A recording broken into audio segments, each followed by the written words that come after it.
మిత్రులందరికీ నమస్కారం, శుభోదయం, జై శ్రీరామ్, జై హింద్, జై భారత్. ఒకసారి అంటే ఒక సెలబ్రిటీ, అసలు సిసలు సెలబ్రిటీ, ఒక మహోన్నత వ్యక్తి, ఒక వ్యక్తి ఏం కాదు, ఒక ముగ్గురు మహోన్నత వ్యక్తుల ఆలోచనల సాకారమైనటువంటి పని గురించి ఒక సంఘటన తెలుసుకుందాం. అయితే ఒకసారి జంషెడ్జీ టాటా గారు, మరి గొప్ప పారిశ్రామికవేత్త అని తెలుసు, టాటా వంశం మొత్తం కూడా. అయితే జంషెడ్జీ టాటా గారు ఒకసారి జర్మనీ దేశానికి వెళ్తున్నారు. ఎందుకనంటే మన దేశంలోని వివిధ ప్రాంతాల యొక్క మట్టి నమూనాలన్నీ కూడా సేకరించుకొని ఆ మట్టి నమూనాలలో మరి ఎక్కడైతే ఇనుము లోహం ఉంది, ఎక్కడ ఎక్కువ ఇనుము శాతం ఉంది అనేటువంటిది తెలుసుకోవడానికి జర్మనీ దేశం వెళ్ళడం జరుగుతుంది. అది అప్పుడు ఓడ ప్రయాణం, ఓడలో వెళ్తున్నారు. అయితే ఈ ఓడలో వెళ్ళేటప్పుడు అక్కడ ఓడలో పైన క్యాబిన్లో ఉన్నారు, కింద క్యాబిన్ లోపల అంత అలజడి ఉంది, చాలామంది ఎక్కువ అలజడిగా ఉంది. ఏమిటి అలజడి, ఎందుకు ఇట్లా జరుగుతుందని పోయి తెలుసుకుంటే అక్కడ స్వామి వివేకానంద కూడా ఉన్నట్టు తెలిసింది.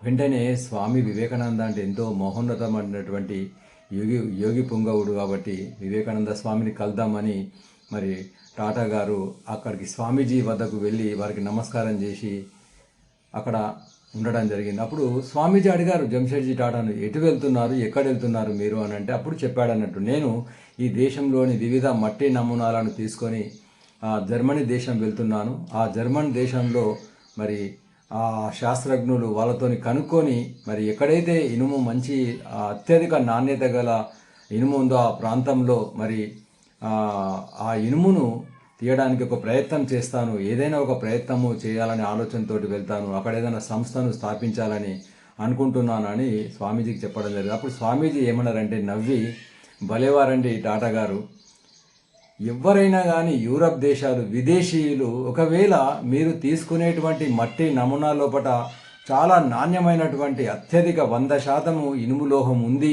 అని అనుకోండి, మన దేశంలో ఎక్కడైనా సరే ఒక్క నమూనాలను మీరు తీసుకొని వెళ్తున్నటువంటి నమూనాల లోపల 100% ఇనుము లోహం ఉంది, అక్కడ తవ్వితే ఇనుము వస్తుంది అనేటువంటిది ఉందనుకోండి, అయినా కూడా వాళ్ళు ఎవ్వరు కూడా ఇది నిజాన్ని చెప్పరు, సత్యాన్ని చెప్పరు, వాళ్ళు ఖచ్చితంగా మీకు ద్రోహమే చేస్తారు ఈ విషయం లోపల. అప్పుడు టాటాజీ ఆశ్చర్యపోయారు. అంతకుముందే జర్మన్ దేశస్తులతోటి వివిధ దేశాలతోటి మాట్లాడి ఉన్నారు ఫోన్లో, కానీ స్వామీజీ ఇట్లా అనేసరికి తటపటాయించిండు. అప్పుడు స్వామీజీ మళ్ళీ చెప్పారు, ఇది వాస్తవం నేను చెప్తున్నాను, ఎందుకంటే మన దేశము సమృద్ధి చెందినటువంటి దేశము, అద్భుతమైనటువంటి దేశము, ఈ మట్టిలో బంగారం కూడా దొరుకుతుంది, బంగారం పండియవచ్చు, ఎన్నో అమూల్యమైనటువంటి రత్నాలు, వజ్రాలు, వైడూర్యాలు ఉన్నటువంటి ఇక్కడ ప్రతి కణకణము కూడా పవిత్రమే. కానీ ఏ దేశం కూడా మన దేశం సమృద్ధిగా ఉండడానికి ఒప్పుకోదు, ఏ యూరప్ దేశం కూడా.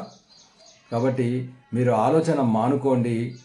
మీకు ఒక విషయం చెప్తాను నేను, మీరు ఇక్కడే ఇదే దేశం లోపల మీరే మీ యొక్క సామర్థ్యంతో, మీ ఆలోచనతో ఈ దేశంలో ఉన్నటువంటి యువకులను, మంచి మెరకల్లాంటి యువకులను సేకరించి వాళ్లకు విద్యాబుద్ధులు నేర్పి ఒక పరిశోధన సంస్థను ఎందుకు పెట్టకూడదు? మీరే ఆ సంస్థను నెలకొల్పండి.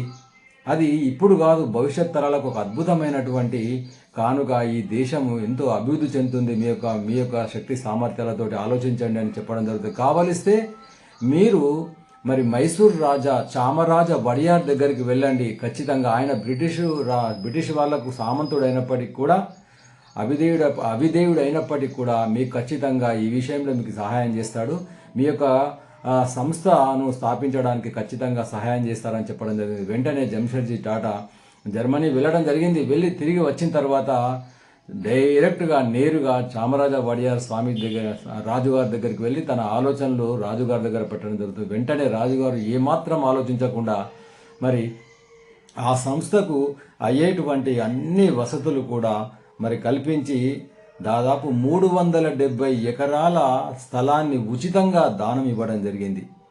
ఆ విధంగా దానం ఇవ్వడం వల్ల అప్పుడు అక్కడ ఏర్పడ్డటువంటి, అంటే ఈ జంషెడ్జీ టాటా, స్వామి వివేకానంద, చామరాజ వడియార్, ఈ ముగ్గురు మహోన్నతుల ఆ ఆలోచనల సాకార ఫలమే ఇండియన్ ఇన్స్టిట్యూట్ ఆఫ్ సైన్స్గా మన దేశంలో విలసిల్లడం జరిగింది. ఆ ఇండియన్ ఇన్స్టిట్యూట్ ఆఫ్ సైన్స్ అనేటువంటిది మరి జంషెడ్జీ టాటా గారు స్థాపించడం జరిగింది. ఇది ఈ ముగ్గురు మహనీయుల యొక్క సహకారం యొక్క ఫలితము. ఇప్పుడు ఇండియన్ ఇన్స్టిట్యూట్ ఆఫ్ సైన్స్ అనేటువంటిది ఏ విధంగా ఉందో, దాని యొక్క పనులు ఏ విధంగా ఉన్నదో చెప్పాల్సినటువంటి అవసరం లేదు. కాబట్టి ఈ విధంగా ఈ ముగ్గురు మహనీయుల యొక్క సంఘటన ఈరోజు గుర్తు చేసుకోవడం జరిగింది. ఎందుకంటే ఈరోజు జంషెడ్జీ టాటా గారి యొక్క జన్మదినం సందర్భంగా ఈ సంఘటనను మీ ముందుకు తీసుకురావడం జరిగింది. జై శ్రీరామ్, జై హింద్, జై భారత్.